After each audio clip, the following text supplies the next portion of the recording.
అక్కడ అప్పుడున్నటువంటి 10 ఏళ్ల పాలనలో మరి మీకెలాంటి న్యాయం జేయలేదా కళాకారులకు? న్యాయం చేయకనే కదమ్మా ఈరోజు మేము ఇవాళ నిరుద్యోగ కళాకారులుగా 1000 మంది మేము ఇవాళ ప్రతి విషయంలో మేము గవర్నమెంట్‌కు అప్పీల్ చేసుకుంటున్నాం. హ్మ్. మా కష్టాన్ని గుర్తించండి, మమ్మల్ని గుర్తించండి, నిరుద్యోగ కళాకారులుగా మిగిలిపోయినాం. అందు గురించే నేను ఆ రోజు ఒక పాట పాడినా.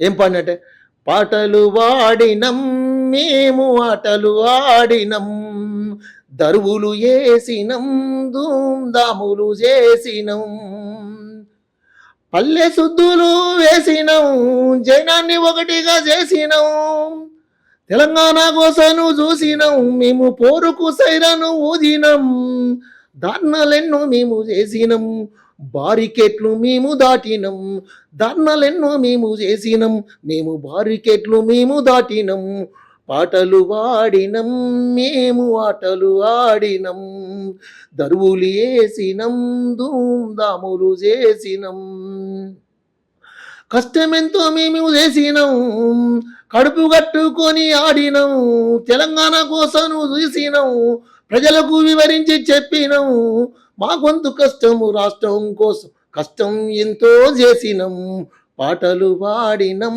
మేము ఆటలు ఆడినం, దరువులు వేసినం ధూమ్‌ధాములు చేసినం,